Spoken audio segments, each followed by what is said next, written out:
Hi, I'm Allyson Paty here for Boulder Bookstore to talk about my new collection of poems, Jealousy, just out from Tupelo Press. Can you give us a very brief overview of your poetry? Jealousy is my first book, and when I started writing the poems in the collection, I was in school, where my training was pretty firmly grounded in the American lyric tradition. But at the same time, I was encountering a good deal of literature, art, and political thinking in different, even oppositional traditions.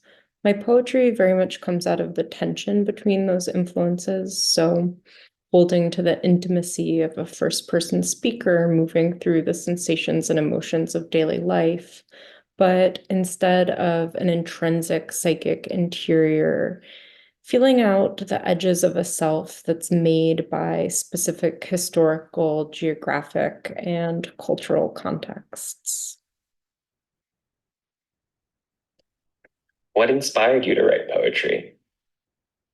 I would say reading poetry. I had the very good fortune of taking a course in modern and contemporary American poetry my senior year in high school.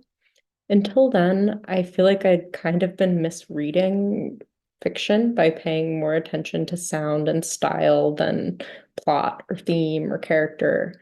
As a reader, I was really oriented toward thinking about language itself as material, not just the vehicle for meaning.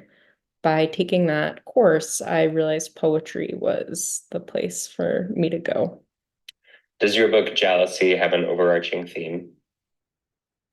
So, Jealousy is very much a collection. The poems were written over the course of about a decade and are pretty varied.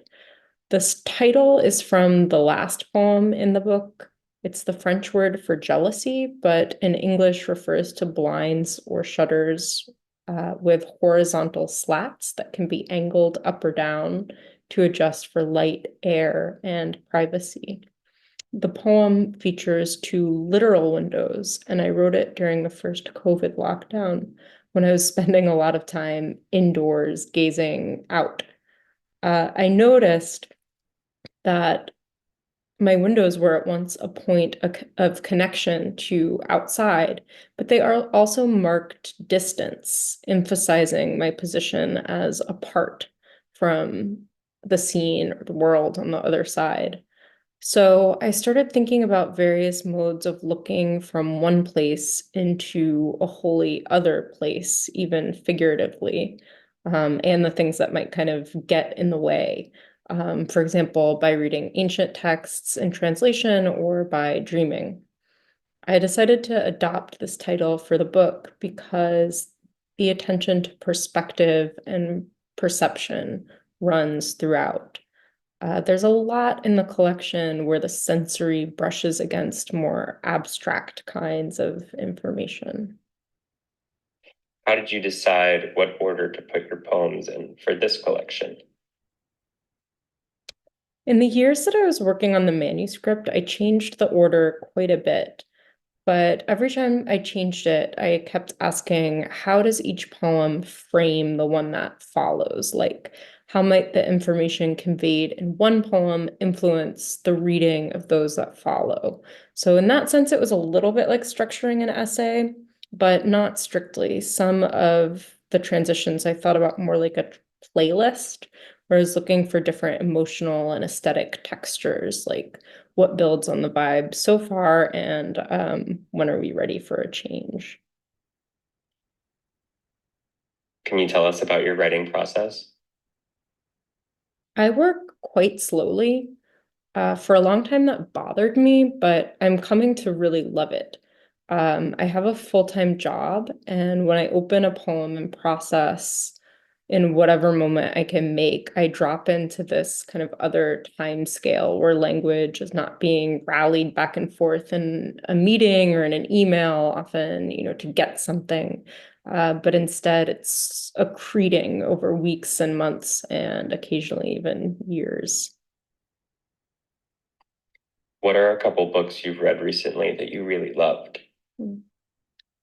Gosh, there's so much great work that I could name, but a few favorites might include Robert Glick's About Ed, published by New York Review of Books.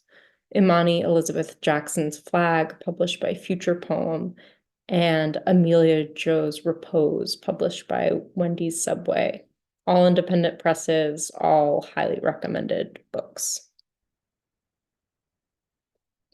Is there anything else you want us to know about your book? I guess only that the cover image is by the artist and writer Erica Baum. I'm so pleased she let me use it. Other than that, I'm just happy to share it, and thanks to Boulder Bookstore for inviting me to talk. Can you read us a short poem from your book? Happily, I will read the title poem. Jealousy. Rock-like in the blind's bright dark dyad, I intervene. Elegiac couplets cross one cheek. The other tilts from its own cool, splotched against sunlit floor. I tire of it and wear it inside out.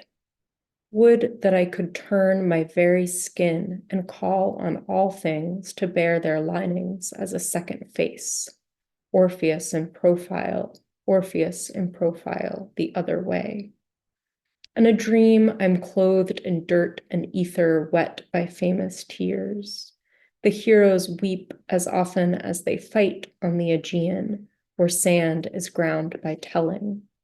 Repetition on geologic scale spreads a version of the Rockaways under my Achilles, who sulks, then grieves. Would that there were a third side to flip onto. I tan, I burn, until death this object lesson in presence. As a kid, I'd look across a clean cement courtyard to TVs constellated in the next building's windows. News hours blue at 6 and orchestra tuning. I want from the shade not jealous guarding, but a medium. A slat beheads my landlord's swan-shaped planting pot, and I resolve the view, unstriped and entire. Thank you.